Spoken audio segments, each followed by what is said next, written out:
출애굽기 25장 10에서 22절 여호와의 보좌, 증거궤와 속죄소, 이제 첫 번째 오늘 말씀으로 또 드리고자 하는데요. 여호와 하나님은 모세에게 시내 산에 보이신 모양대로 이스라엘 중에 거하실 성막을 짓게 하셨습니다.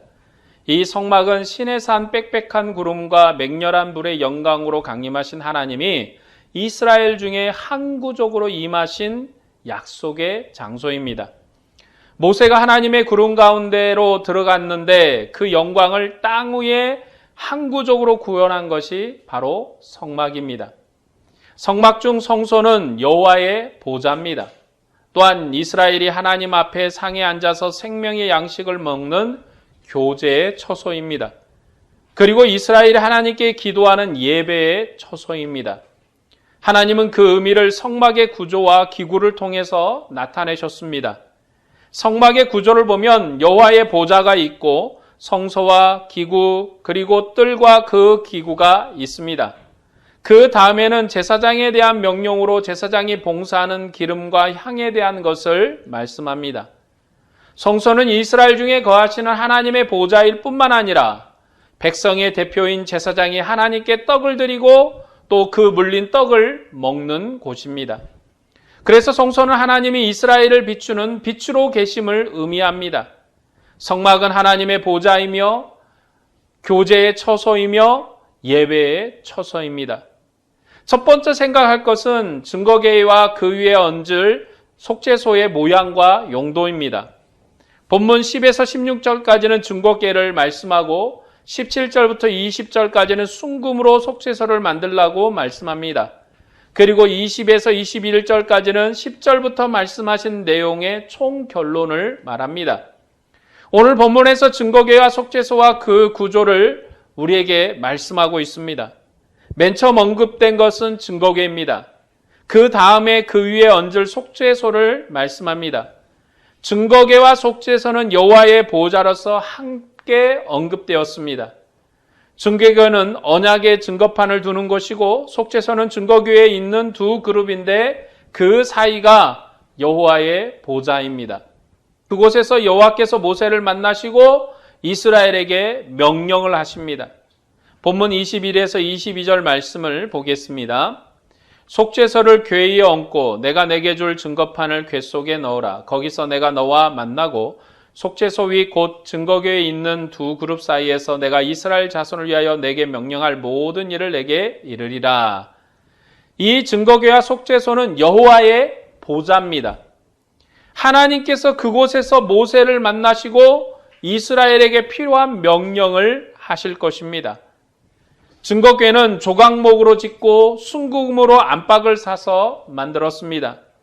궤의 테두리는 돌아가면서 금테를 두르고 금고리 넷을 만들어 궤의 네 발에 달고 조각목으로 채를 만들고 금으로 싸고 양편고리에 꿰어두고 빼지 않았습니다.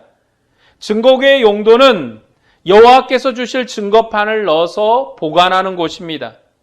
본문 16절에서 내가 내게 줄 증거판을 궤 속에 둘지며라 말씀하고 21절에서는 속죄소를 궤 위에 얹고 내가 내게 줄 증거판을 궤 속에 넣으라 말씀합니다.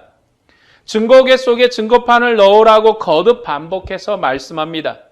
성경에서 이 궤를 부르는 명칭이 다양하게 나오는데 증거궤라고 하기도 하고 여호와의 궤라고 하기도 하고 언약의 궤라고도 말합니다. 증거궤라고 부르는 성경은 출애굽기와 민수기입니다. 여호와의 궤 또는 언약의 궤라고 부르는 성경은 레위기, 민수기, 신명기, 여호수아서까지 그렇게 부릅니다. 증거궤라고 부르는 것은 궤 속에 증거판을 넣었기 때문입니다. 증거궤라고 하는 것은 하나님께서 친히 그 언약을 성취하는 분으로 계신다는 것을 의미합니다. 증거궤라고 부를 때는 하나님이 약속을 이루시는 분, 하나님이 약속하신 하나님이라는 의미를 가지는 것입니다. 언약의 궤라고 부르는 것은 하나님께서 자기 백성을 위해서 앞서 싸우신다는 것입니다. 이것이 무엇이냐면 하나님이 자신이 하신 약속을 지키신다는 것입니다. 언약에 신실하신 여호와 하나님께서 언약을 신실하게 이루신다는 것을 의미합니다. 출애굽기는 언약 체결이 중심인 성경이죠. 그래서 출애굽기는 이 궤를 증거궤라라고 말합니다. 시내산에서 친히 십계명을 말씀하신 분께서 돌판에 새긴 법을 주시고 그것을 보좌로 삼아서 이스라엘 중에 거하십니다. 요 하나님께서 그 언약 위에 거하는 것은 그 법을 이루시는 분으로 이스라엘 중에 함께 계시는 것입니다. 출애굽기에서 성막은 증거의 장막이라고 부릅니다. 출애굽기에서 성막을 증거막이라고 부르기도 한 이유가 바로 거기에 있습니다. 그것은 하나님이 친히 이스라엘 중에 계신다는 언약의 확증이고 그것이 바로 성막의 기능입니다. 성막이 하나님의 집이 이스라엘에 있다는 것은 하나님이 이스라엘 중에 함께 계신다는 것입니다. 오늘 교회에 주님이 보혜사를 주셨다, 성령을 주셨다, 성령이 나타났다는 것은 바로 하나님이 우리 중에 함께 계심을 의미하는 것과 같은 것입니다. 그래서 출애굽기는 이 궤를 증거궤라고 부르는 것입니다. 하지만 다른 성경에서는 언약의 신실하신 하나님께서 자기 백성을 위해서 앞서가서 원수들과 싸우시기 때문에 여호와의 궤 또는 언약의 궤라고 합니다. 출애굽기 다음부터 나오는 성경들은 대부분 여호와에게 언약의 궤가 되는 것은 출애굽기에서 언약을 하셨고 언약을 하나님이 자기 백성에게 주셨기 때문입니다. 이제 이스라엘은 그 하나님이 주신 출애굽기 언약으로 사는 것입니다.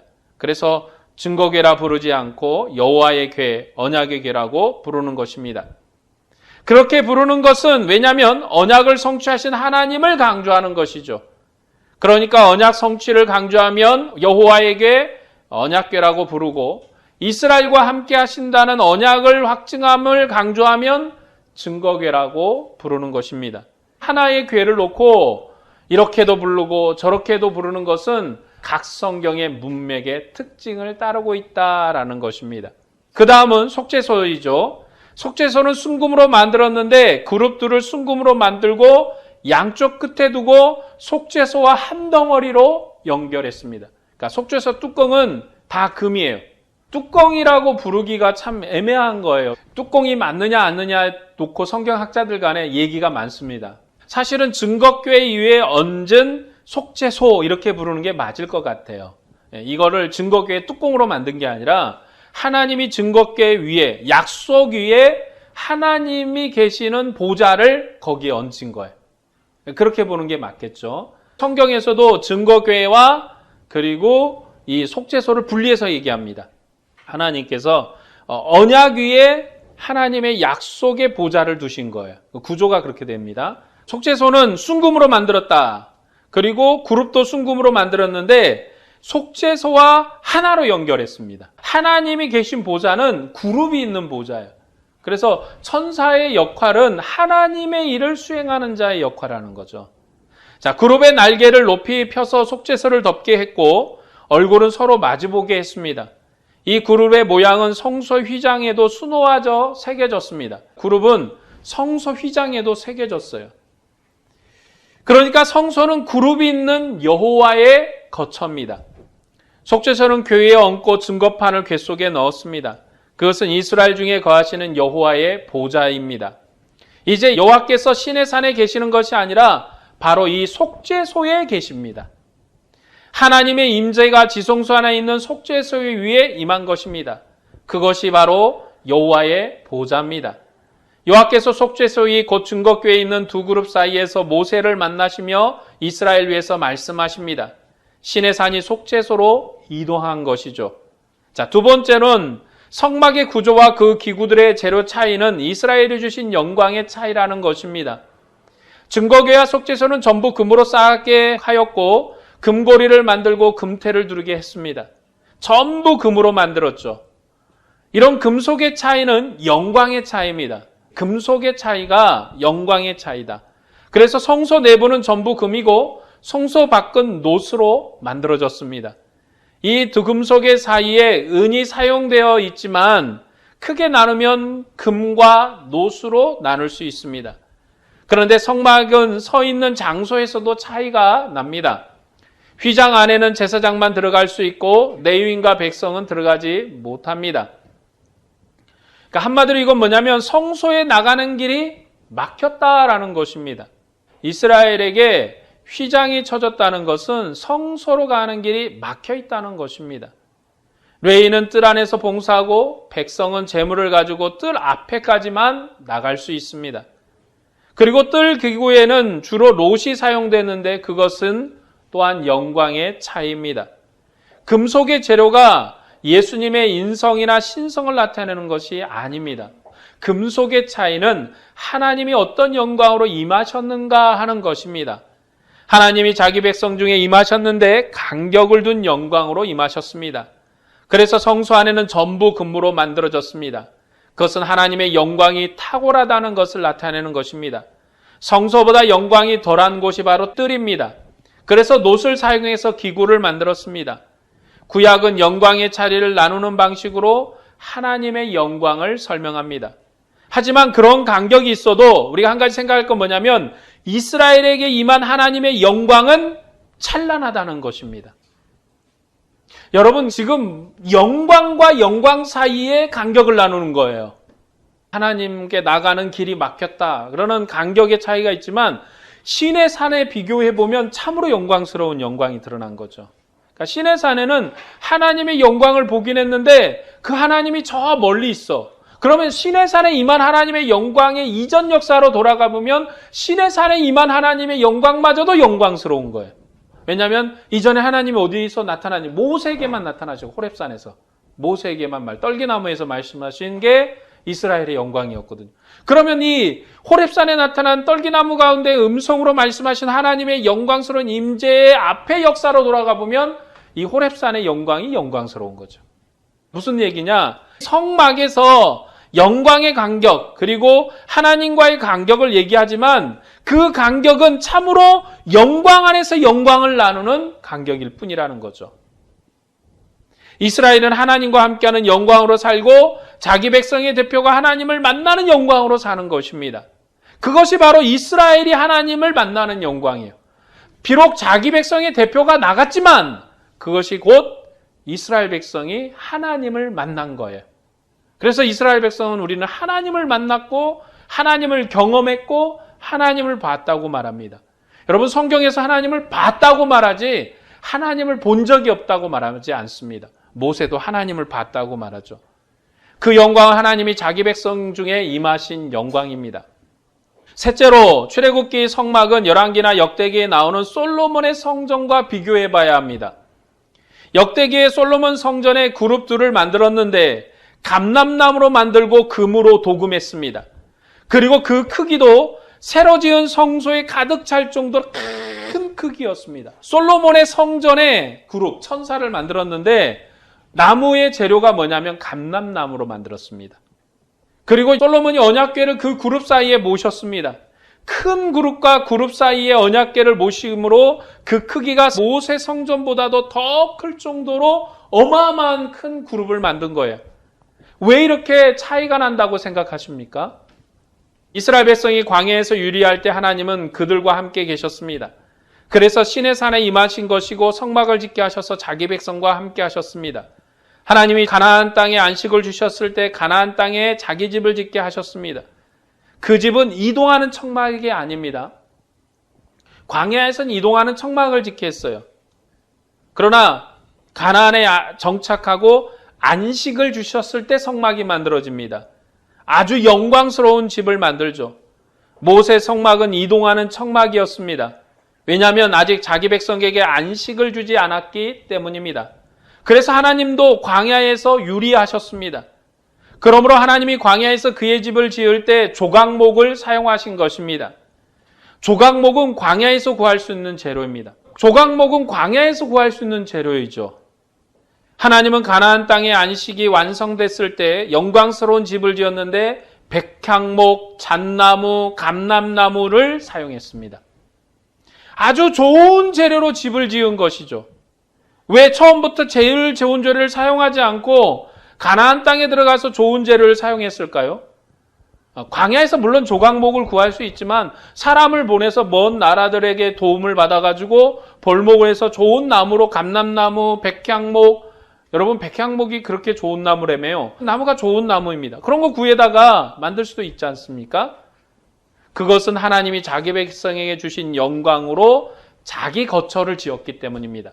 지금 이스라엘이 광야에 있을 때는 광야의 영광으로 지어졌기 때문에 광야에서 얻을 수 있는 것으로 지어졌어요. 광야에서는 조각목이라는 광야의 재료를 사용했습니다.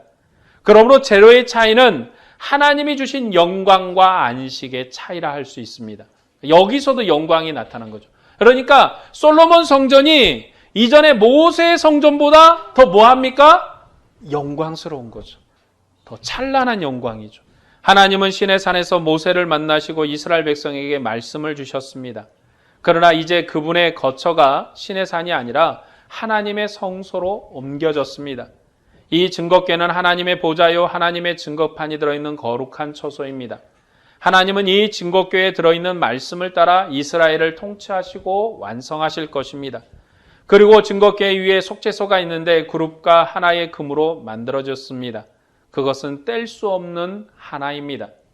속죄소와 그 그룹이 한 덩어리로 되어 있고 그곳에서 모세를 만나실 것입니다. 그리고 성막과 그 기구들에 나타난 재료와의 차이는 하나님이 이스라엘에 주신 영광의 차이입니다. 그래서 금은 여호와의 보좌의 영광이고 은과 놋은 그에 못 미치는 영광입니다. 그래서 성막은 하나님의 영광이 임한 곳이며 영광의 거처입니다.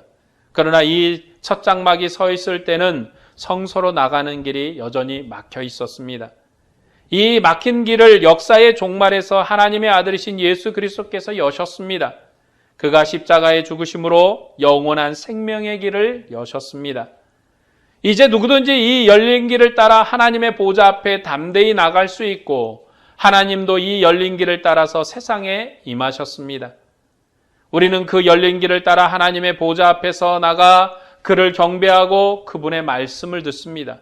그래서 여러분이 제사장과 왕으로서 하나님을 섬기는 것입니다. 예수 그리스도께서 주신 마지막 성전은 하늘에서 내려올 거룩한 예루살렘입니다. 그 성전은 성소로 되어 있는 거룩한 성전입니다. 그 성전은 유리와 같은 순금과 보석으로 되어 있고 어린 양이 빛나는 그러한 영광이 찬란한 곳입니다. 그리고 이 성전에는 뜰이 없습니다. 뜰은 레위인이 활동하던 공간이지만 예수님이 주신 새로운 성전엔 뜰이 없습니다. 왜냐하면 새로운 성전은 지성소만 있는 성전이기 때문입니다. 하나님과 자기 백성 사이에 간격이 없는 성전입니다. 이제 그때는 우리가 하나님의 얼굴을 얼굴로 볼 것이고 예수 그리스도의 얼굴을 우리가 얼굴로 직접 대면하면서 그분과 영광스러운 교제를 나눌 영광이 임할 것입니다. 성전에서 사용된 금속은 영광의 차이였습니다. 그리고 사용된 나무에서도 그 차이가 있었습니다. 광야에선 조각목을 사용했고 가나안 땅에 들어가서는 백향목, 감람나무를 사용했습니다. 그 재료의 차이는 안식의 차이이기도 합니다. 이 차이는 역사의 종말에서 분명히 드러납니다. 주님께서 우리에게 주실 영광은 광야와 가나안 땅의 영광을 재현한 것이 아닙니다. 우리에게 주신 영광은 새로운 영광입니다. 그 영광은 우주적인 영광이고 우주적인 안식입니다. 창조의 영광이 완성된 영광으로 우리에게 주어졌습니다. 그 영광은 하나님과 자기 백성 사이에 간격이 없는 영광입니다. 그 영광을 오늘 교회가 누리고 있습니다. 이것은 앞으로 장차 주어질 것이 아니라 이미 우리에게 주신 것입니다. 하나님과 우리 사이에 간격이 없습니다. 아들이 아버지 안에서 하나인 것처럼 교회는 그리스도 안에서 하나님과 하나입니다. 우리가 얼마나 하나님의 영광 안에 있는지를 알아야 자기 영광을 아는 것입니다. 여러분 존귀한 백성이고 하나님의 거룩한 백성이며 하나님과 하나로 영광스럽습니다. 하나님과 여러분이 하나라는 거. 그러니까 하나님은 저 멀리 우주 밖에 계신 분이 아니라 여러분과 우리가 하나입니다. 그래서 교회를 뭐라고 얘기합니까? 그리스도의 지체다. 그리스도의 몸이다. 라고 말하는 겁니다. 그러니까 여러분은 그리스도의 머리에 붙은 하나님의 지체요. 포도나무에 붙은 가지요. 아버지가 내 안에 내가 아버지 안에 있는 것처럼 너희가 내 안에 내가 너희 안에 있다고 말씀하신 그 하나가 바로 교회로 완성된 것입니다. 그것이 우리에게 주신 영광이요, 그것이 우리에게 주신 새로운 성전입니다. 하나님과 함께 교제하는 성전. 그 영광을 우리만 아는 것이 아니라 세상도 알아야 합니다. 그 영광을 전하기 위해서 우리가 먼저 뭘 해야 되는가? 형제가 서로 사랑해야 되고 서로가 같은 짐을 져야 합니다. 그러면 세상이 그리스도 안에 있게 될 것입니다. 그것이 우리의 사명입니다. 여러분은 때를 얻든지 못 얻든지 주님의 복음을 전하시기를 바랍니다. 여러분은 언제든지 주님의 형제들과 화목하고 평안한 교회를 이루시기를 바랍니다. 우리가 복음을 전한다는 것은 우리의 착한 행실을 보고 세상이 우리로 그리스도의 제자인 것을 깨닫게 하는 것입니다. 주님의 복음은 말과 이야기 속에 있는 게 아닙니다. 주님의 복음 말 속에 있는 게 아니라 우리의 행함에 있는데 그 행함이 뭡니까? 형제가 서로 사랑하는 것입니다. 교회가 화평한 것입니다. 교회가 서로 은혜로운 것입니다. 교회가 은혜로울 때 세상은 담대히 그리스도의 빛을 보게 될 것입니다. 그리고 우리도 세상에 나가서 담대히 주의 복음을 능력으로 전해야 합니다. 봐라, 주님의 영광이 얼마나 찬란한지를 보여야 합니다. 오늘도 여러분들이 때를 얻든지 못 얻든지 주님의 복음을 위해서 힘을 쓰고 수고하여서 하나님의 영광을 이루어 가시기를 바랍니다. 오늘도 주님의 은혜와 평강이 여러분 안에 가득하고 충만하기를 주의 이름으로 축원합니다. 기도하겠습니다.